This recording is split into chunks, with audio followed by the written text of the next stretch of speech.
Audio leaks والا معاملہ ہے اور جس طرح کی یہ درخواست ہے، ایک شہری کی درخواست پر ایف آئی اے نے یہ مقدمہ درج کیا ہے، اگر یہ بغاوت کا مقدمہ ہے تو اسٹیٹ اس میں مدعی کیوں نہیں ہے؟ اس پورے معاملے کو کیسے دیکھ رہے ہیں؟ جو آڈیو لیکس ان کی آئی تھی اس کے اوپر بھی ذرا ایک طرف خان صاحب کہہ رہے ہیں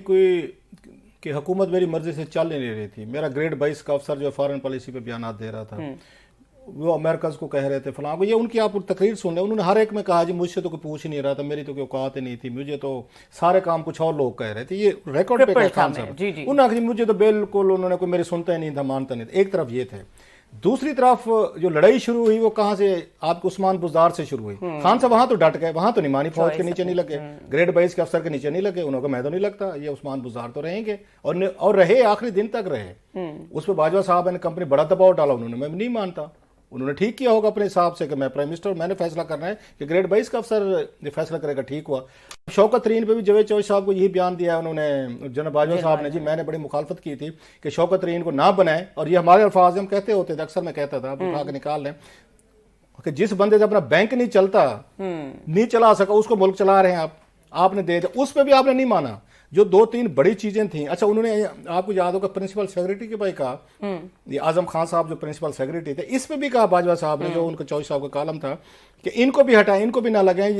اگر ان سے نہیں کام چل رہا، ان کی کیپیسٹی کے ایشوز نہیں ہیں۔ ان معاملات پہ تو آپ نے گریڈ 22 کے افسر کی نہیں سنی، باقی معاملات کے کہتے ہیں وہ چلا رہے تھے، چلو خان صاحب پرائم منسٹر ہم انہی کے ساتھ ہیں، انہی کے ماننی چاہیے تھی۔ اب آتی ہے بات شوکت ترین صاحب کی، یہ شکر کریں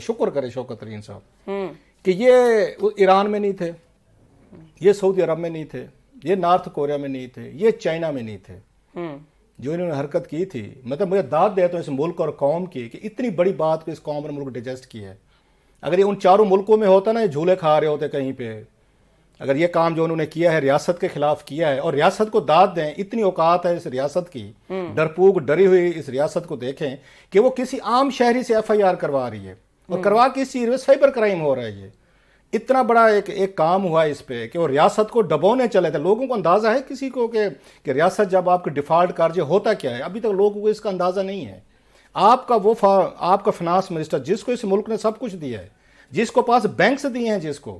ارب پتی بندہ ہے، جس پہ وہ 2-3 دفعہ یا وزیر خزانہ رہا ہے، سینیٹرز رہا ہے، جو ہمارے ٹیکس پیئر کے پیسے پہ جس نے عیاشیاں کی ہیں، بینک ڈبو ہیں، سب کچھ کیا ہے، وہ کیا کام کر رہا ہے کہ پاکستان کی آئی ایم ایف کی ڈیل میں نے اس کو تباہ کروانا ہے، اور بھائی یہ ملک بچ گیا تو آپ بھی اپنے حصے کا گوشت کھا لیجیے گا نا، ایک پاؤ گوشت آپ کو بھی مل جائے گا۔ انہوں نے کہا نہیں، یہ صبح سویر ہو، ابھی ہی اس کو وہ کر لیتے ہیں، اس ملک کو ڈبو دیتے ہیں۔ یہ عمران خان یا اس شہباز شریف، یہ زرداری کا مسئلہ نہیں تھا، یہ اس ملک کے 22 کروڑ کا مسئلہ تھا، جو بات محسن لغاری نے پوچھی بھی ہے۔ انہوں نے کہا سر جی یہ جو آپ ہم سے یہ واردات ڈلوانے والے ہیں تو پاکستان کی ریاست کو جو اس کو نقصان ہے، وہ کہ نہیں چیئرمین صاحب کو دیکھ لیں کہ انہوں نے چیئرمین صاحب کی شان میں گستاخی کیا تو ہم ملک نہیں رہنے دیں گے۔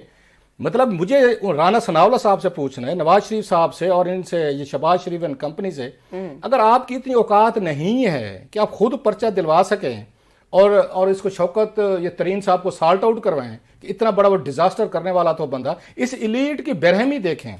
اس سے بڑی برہمی نہیں ہو سکتی اس ایلیٹ کی کہ جن کو خدا نے اس ملک نے سب کچھ دیا ہے، وہ اسی ملک کو ڈبونے پہ تل گئے۔ کیونکہ میں وزیر خزانہ نہیں ہوں، میں ویٹ نہیں کر سکتا کچھ 6 مہینے سال کہ میں دوبارہ بن جاؤں۔ یہ حکومت کا یہ کرنا کہ کسی شہری کو آگے کرنا، یہ آپ کی سب سے بڑی ویکنیس ہے۔ اور میں سن رہا تھا، بتا رہے تھے کہ رانا صاحب کہہ رہے تھے وہ معافی مانگ رہے ہیں، رانا ثناءاللہ صاحب وہ معافی مانگ لیں، وہ ترلا کر لیں تو ہم ان کو چھوڑنے پہ بھی تیار ہوتے۔ آپ کی اوقات ہی نہیں ہے، ایلیٹ ملی ہوئی ہے۔ کیوں؟ بہت کم لوگوں کو پتہ ہے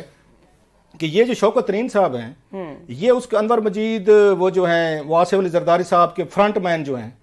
ان کے سمدھی ہیں، ان کے بچوں کی شادیاں ہوئی ہیں۔ ایلیٹ کیپچر دیکھیں ذرا، یہ کیوں ان پہ ایف آئی آر انہوں نے نہیں کروائی؟ یہ جرات کیوں نہیں ہوئی شہباز شریف صاحب کو، رانا ثناءاللہ صاحب کو؟ ویسے سنبھالا نہیں جاتے یہ، بیکاز اب آصف علی زرداری فیکٹ فیئر کے وہاں سے ڈرے ہیں کہ اگر ریاست نے کرے تو زرداری صاحب ہمارے پہ پڑ جائیں گے۔ کوئی شہری سے کروا دیتے ہیں تھوڑا سا وہ دباؤ دینے کے لیے، تو شوکت ترین صاحب کی معافی تلافی کر لیں گے، ہم چھوڑ دیں گے۔